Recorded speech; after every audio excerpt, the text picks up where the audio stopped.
मेरे प्यारे देशवासियों, नमस्कार। कोरोना के खिलाफ लड़ाई में जनता कर्फ्यू से लेकर आज तक हम सभी भारतवासियों ने बहुत लंबा सफर तय किया है। समय के साथ आर्थिक गतिविधियों में भी धीरे धीरे तेजी नजर आ रही है। हम में से अधिकांश लोग अपनी जिम्मेदारियों को निभाने के लिए, फिर से जीवन को गति देने के लिए रोज घरों से बाहर निकल रहे हैं। त्योहारों के इस मौसम में बाजारों में भी रौनक धीरे धीरे लौट रही है, लेकिन हमें ये भूलना नहीं है कि लॉकडाउन भले चला गया हो, वायरस नहीं गया है। बीते 7-8 महीनों में प्रत्येक भारतीय के प्रयास से भारत आज जिस संभली हुई स्थिति में है, हमें उसे बिगड़ने नहीं देना है और अधिक सुधार करना है। आज देश में रिकवरी रेट अच्छी है, फैटेलिटी रेट कम है। भारत में जहां प्रति 10 लाख जनसंख्या पर करीब 5,500 लोगों को कोरोना हुआ है, वहीं अमेरिका और ब्राजील जैसे देशों में ये आंकड़ा 25,000 के करीब है। भारत में प्रति 10 लाख लोगों में मृत्यु दर 83 है, जबकि अमेरिका, ब्राजील, स्पेन, ब्रिटेन जैसे अनेक देशों में ये आंकड़ा 600 के पार है। दुनिया के साधन संपन्न देशों की तुलना में भारत अपने ज्यादा से ज्यादा नागरिकों का जीवन बचाने में सफल हो रहा है। आज हमारे देश में कोरोना मरीजों के लिए 90 लाख से ज्यादा बेड्स की सुविधा उपलब्ध है। 12,000 क्वारंटाइन सेंटर्स है। कोरोना टेस्टिंग की करीब 2,000 लैब्स काम कर रही है। देश में टेस्ट की संख्या जल्द ही 10 करोड़ के आंकड़े को पार कर जाएगी। कोविड महामारी के खिलाफ लड़ाई में टेस्ट की बढ़ती संख्या हमारी एक बड़ी ताकत रही है। सेवा परमो धर्म के मंत्र पर चलते हुए हमारे डॉक्टर, हमारे नर्सिस, हमारे हेल्थ वर्कर्स, हमारे सुरक्षाकर्मी और भी सेवा के भाव से काम करने वाले लोग इतनी बड़ी आबादी की निस्वार्थ सेवा कर रहे हैं। इन सभी प्रयासों के बीच ये समय लापरवाह होने का नहीं है। ये समय ये मान लेने का नहीं है कि कोरोना चला गया या फिर अब कोरोना से कोई खतरा नहीं है। हाल के दिनों में हम सब ने बहुत सी तस्वीरें, वीडियो देखे हैं जिनमें साफ दिखता है कि कई लोगों ने अब सावधानी बरतना या तो बंद कर दिया है या बहुत ढिलाई ले आए हैं। ये बिल्कुल ठीक नहीं है। अगर आप लापरवाही बरत रहे हैं, बिना मास्क के बाहर निकल रहे हैं, तो आप अपने आप को, अपने परिवार को, अपने परिवार के बच्चों को, बुजुर्गों को उतने ही बड़े संकट में डाल रहे हैं। आप ध्यान रखिए, आज अमेरिका हो या फिर यूरोप के दूसरे देश, इन देशों में कोरोना के मामले कम हो रहे थे, लेकिन अचानक से फिर से बढ़ने लगे हैं और चिंताजनक वृद्धि हो रही है।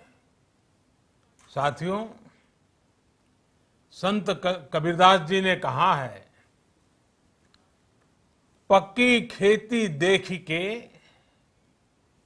पक्की खेती देख के गर्व किया किसान, अजहू जोला बहुत है, अजहू जोला बहुत है, घर आवे तब जान।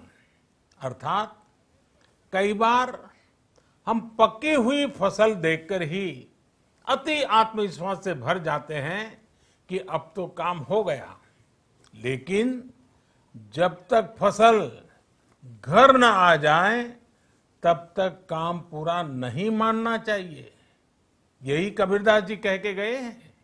यानी जब तक सफलता पूरी न मिल जाए, लापरवाही नहीं करनी चाहिए।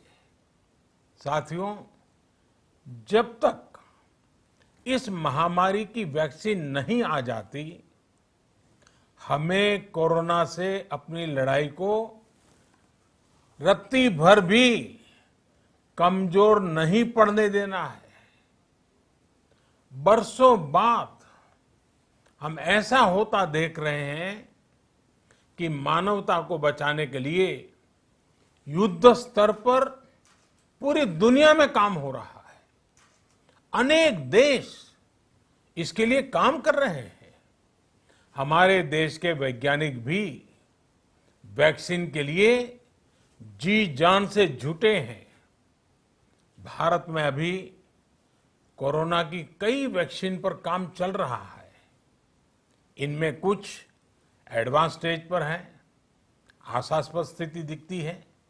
साथियों, कोरोना की वैक्सीन जब भी आएगी, वो जल्द से जल्द प्रत्येक भारतीय तक कैसे पहुंचे, इसके लिए भी सरकार की तैयारी जारी है।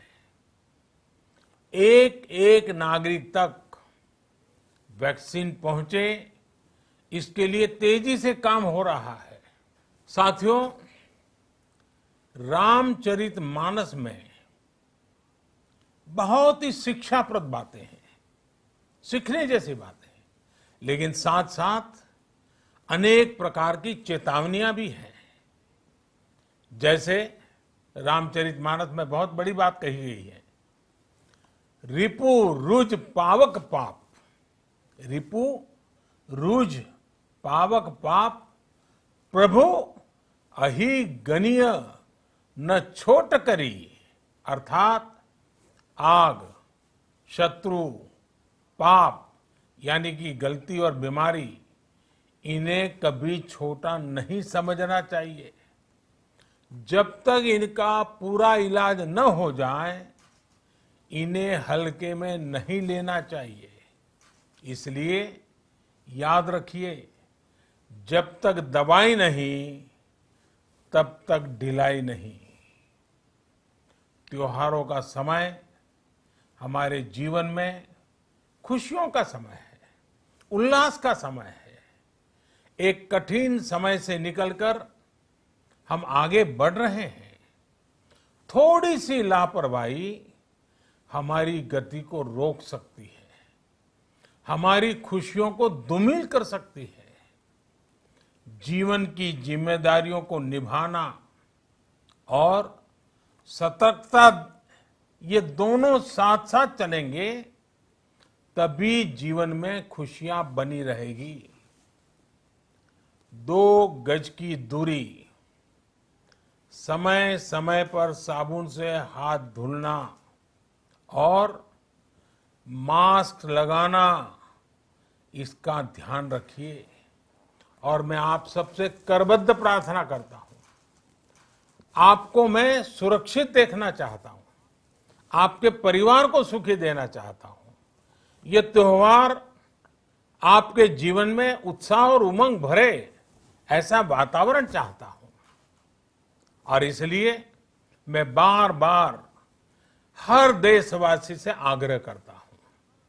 मैं आज अपने मीडिया के साथियों से भी, सोशल मीडिया में जो सक्रिय हैं उन लोगों से भी बड़े आग्रह से कहना चाहता हूं कि आप जागरूकता लाने के लिए, इन नियमों का पालन करने के लिए जितना जन जागरण अभियान करेंगे, ये आपकी तरफ से देश की बहुत बड़ी सेवा होगी। आप जरूर हमें साथ दीजिए, देश के कोटि कोटि जनों को साथ दीजिए।